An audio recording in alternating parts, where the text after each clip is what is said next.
The sirens of Ridgeview seldom wailed anymore. The small mountain town had grown quiet since the sawmill closed, leaving behind only the stubborn few who clung to the rugged hillsides and winding roads. Among them was Daniel Mercer, a single father who spent his days fixing engines in his garage and his nights trying to patch together a life for his 8-year-old son, Luke. Daniel wasn't the kind of man who drew attention. He preferred to move silently through life, keeping to himself, hiding beneath the brim of a faded cap and the oil stains on his shirt. But the day he crossed paths with the Hells Angels, everything changed. It was a late summer afternoon. Heat shimmered above the asphalt, and the smell of pine needles clung to the air like sap. Daniel and Luke were returning from the grocery store, the pickup rattling as it wound along the ridge road. Luke was in the passenger seat, swinging his legs and chattering about the model airplane he wanted to build, the one he promised would totally fly this time. Daniel nodded along, smiling despite his exhaustion. Then they heard it, engines, dozens of them, roaring like a storm rolling over the hills. A line of motorcycles carved through the bend behind them, chrome flashing in the sun. The sound vibrated in Daniel's chest as he slowed to let the bikers pass. He recognized the patch instantly, the red and white death head of the Hells Angels. They rode in a tight phalanx, disciplined and intimidating, a pack of wolves on roaring machines. "Whoa," Luke breathed, eyes wide. "Are they dangerous?" Daniel kept his hands steady on the wheel. "Only if you're looking for trouble." The riders thundered past, but one bike, smaller, weaving, struggled at the back. A young girl, maybe 15, clung to the handlebars. She rode with determination but little experience. Daniel could see it in the stiff way she leaned into the curves. "Looks like she's having a tough time," he murmured. And then it happened. Her front wheel hit a patch of gravel, the bike skidded, and she flew sideways across the road. The motorcycle scraped sparks as it skittered into the ditch. The girl slammed onto the pavement with a sickening thud. "Dad!" Luke gasped. Daniel's instincts acted before his thoughts caught up.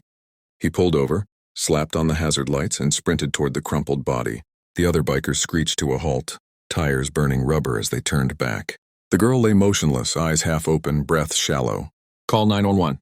Daniel barked to Luke, who was already fumbling for the phone. Daniel fell to his knees beside her. He checked her pulse, rapid but weakening. Her chest barely moved. Blood trickled from her temple. But it was the slackness of her jaw, the frightening stillness, that told Daniel she was slipping away. "What's her name?" He shouted toward the approaching bikers. A towering man with tattoos coiling up his neck skidded beside them. "Sarah," he choked out. "She's my daughter." Daniel swallowed hard. "Sarah, can you hear me?" No response. He tilted her head back, checked her airway. Her breathing stuttered and stopped. "She's not breathing!" he yelled. The father recoiled, terror overtaking him. No, please." Daniel began CPR. Compressions. Breaths. Compressions. Breaths. Sweat dripped down his temple. His hands trembled but worked with practiced precision, something he'd hoped never to use again. Not since Mary had collapsed in the kitchen. Not since paramedics arrived too late. That memory haunted him, sharpened him now. He would not lose another person, not today. "Come on, Sarah," he whispered, pressing down on her sternum, steady and strong. For endless seconds there was nothing. Then her chest hitched. She gasped, coughed, sucked in air like she was returning from underwater. "She's breathing," Daniel cried. The father fell to his knees, sobbing in relief. Another biker rushed forward to cradle Sarah's hand. Someone else grabbed a jacket to cushion her head. Paramedics arrived soon after, rushing her onto a stretcher and speeding her toward Ridgeview Medical Center. Daniel stood up slowly, chest heaving, palms scraped and bloody. He expected the bikers to scatter now that help had arrived, but instead they circled around him. 40 leather-clad riders stared at him with unreadable expressions. "Dad?" Luke whispered, clutching Daniel's pant leg.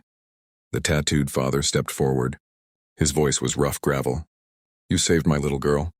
Daniel shook his head. "I just did what anyone would have—" "No," the man interrupted, emotion tightening his throat. "You did what many wouldn't. You stepped in when she needed someone most." The entire group looked at Daniel with a mix of gratitude and shock. In a small town like Ridgeview, rumors traveled faster than wind, and by the time Daniel drove home, he sensed that this story wasn't done with him. It began the next morning. Daniel was in his garage wiping grease from his hands when he heard engines approaching. His stomach tightened. He'd hoped yesterday was over, that the danger had passed with it. But when the bikes rolled to a stop outside, he saw the familiar faces from the accident. The father dismounted first. Luke peeked from the living room window. "Dad, the bikers are here." Daniel exhaled. "Stay inside." But when he stepped outside, the father extended a hand. "Name's Reaper," he said. "President of the Ridgeview chapter." Daniel shook his hand cautiously. "I'm Daniel Mercer." "We know," Reaper said with a faint smile. "Small town." Another biker, stocky with a braided beard, spoke up. "We came to say thank you." Daniel shifted uncomfortably. "Really, it was nothing." Reaper's expression turned serious. "You saved my daughter's life." "That's not nothing."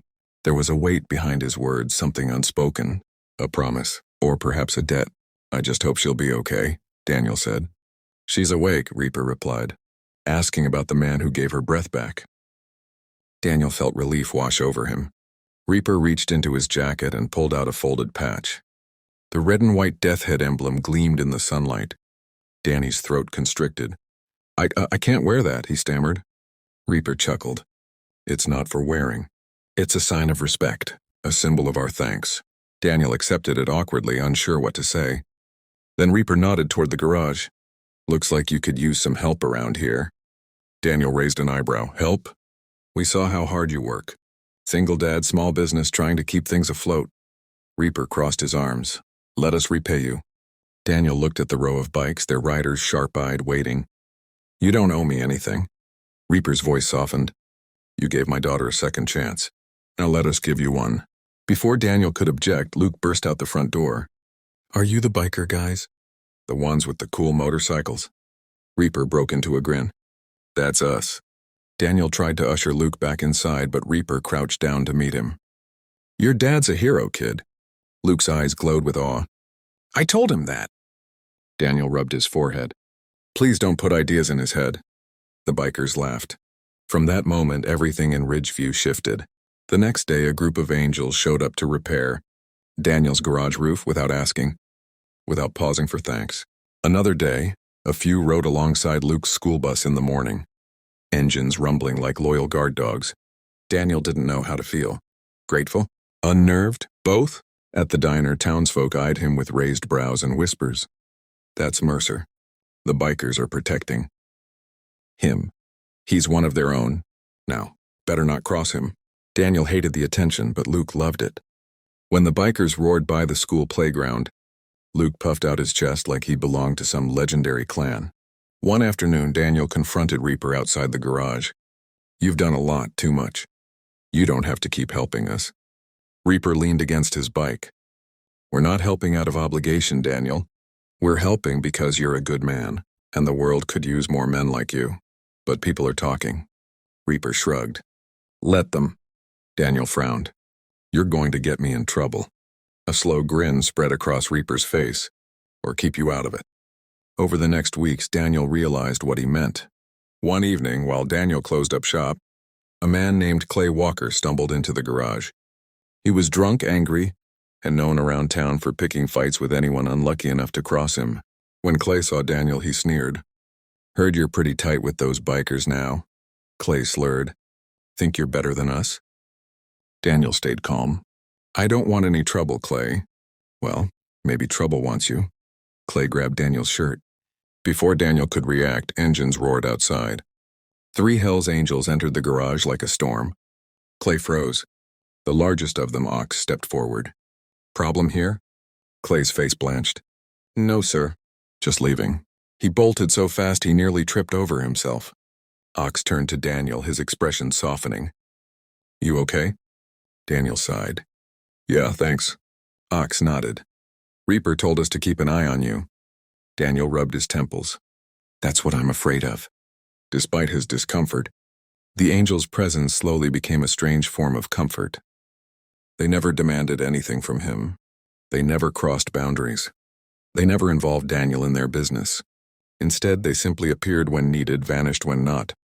But one night changed everything again. Reaper called Daniel and asked him to come to the hospital. When he arrived, he found Sarah sitting up, pale but smiling. Her leg was in a cast and faint bruises still marked her cheek. But her eyes were bright. "You're Daniel," she said, voice soft. He nodded. "How are you feeling?" "Alive," she whispered. "Thanks to you." Her father placed a hand on her shoulder. "She wants to tell you something." Sarah swallowed. "I remember." All of it, the crash. The air leaving my lungs, everything going dark. And then I felt you, trying to bring me back. It's scary, you know? Realizing you were seconds away from disappearing. But you didn't give up on me. Daniel blinked back sudden emotion. "Anyone would have—" "No," Sarah interrupted gently. "Not everyone." Reaper squeezed Daniel's shoulder. "We want to do something for you. Something bigger than fixing a roof." Daniel sighed. "Reaper, you've already done more than enough." Reaper shook his head. "Not for saving a life." Sarah's eyes sparkled. "Dad wants to renovate your garage. Expand it, new tools, new lift, everything you need to grow your business." Daniel's jaw dropped. "I can't accept that."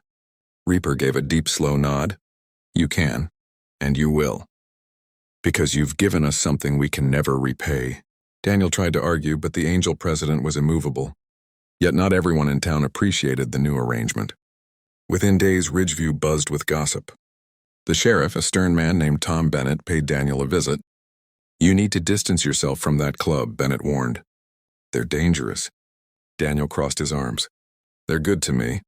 They've helped my family." Bennett leaned forward. "This isn't about help. It's about influence. And people are saying you're in deep with them." Daniel clenched his jaw. "I'm not part of their world." "Maybe not," Bennett said coldly. "But to the rest of the town, it looks like you are." Bennett left without shaking his hand. That night, Daniel paced his kitchen long after Luke went to bed. He didn't know what to do. He didn't ask for any of this. He just tried to save a life. But now he felt trapped. Between the gratitude of a biker club and the suspicion of his community. The next morning, he found Reaper waiting outside the garage. "We need to talk," Reaper said. "Heard Bennett paid you a visit." Daniel sighed. "Yeah." Reaper nodded, eyes dark. "We don't want trouble with the law, but if the sheriff's targeting you because of us, we'll handle it." Daniel held up a hand. "No, please, I don't need protection. I need normal." Reaper studied him for a long time. "Daniel, we've made you part of the family. Whether you meant to or not, you're one of us now." Daniel's heart stuttered. "That's exactly what scares me." Reaper looked genuinely hurt. "We didn't mean to bring you stress." "I know, but I didn't ask for any of this." Reaper exhaled deeply. "Okay, tell me what you want, truly." Daniel swallowed. "I want my life back. I want calm. I want people not to be afraid when they see my truck parked next to your bikes." Reaper nodded slowly. "All right." He extended a hand, but not for a handshake. Instead, he offered the patch Daniel had tucked away days earlier. "This isn't a marker of allegiance," Reaper said quietly. "It's a symbol of gratitude. Keep it if you want. Toss it if you don't, but know this, you saved my daughter. So whether you call us or not, we'll always show up if you need us." Daniel felt emotion tighten his chest. He took the patch. And just like that, the Hells Angels gave him space. They stopped showing up uninvited. Stopped following the school bus. Stopped lingering by the garage. But Daniel noticed something quietly reassuring.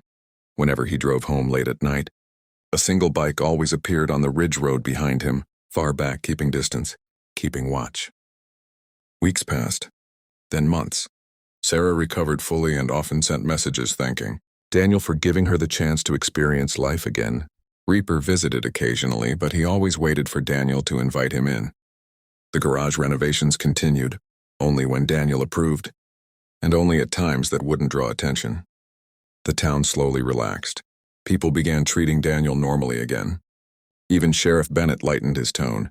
One evening, Daniel sat on the porch with Luke, watching fireflies blink across the yard. "Dad," Luke said quietly, "are the bikers bad guys?" Daniel thought about it for a long moment. "No," he said softly. "They're people. People who made mistakes. People who protect their own. People who care in their own way." "But why did they help us so much?" Daniel smiled. "Because sometimes doing the right thing brings out the right people." Luke nodded thoughtfully. As the sun dipped behind the ridge, Daniel heard a familiar rumble in the distance. A single motorcycle passed by on the road, slow and steady. The rider lifted 2 fingers in a silent salute. Daniel lifted his hand back. He didn't belong to the club. He didn't wear the patch. He didn't ride a Harley or share their world. But he knew deep in his bones that if he called for help, they'd come. Because the breath he gave a young girl became something bigger than life or death. It became loyalty. It became family. It became the moment that shocked the entire town and changed Daniel's life forever.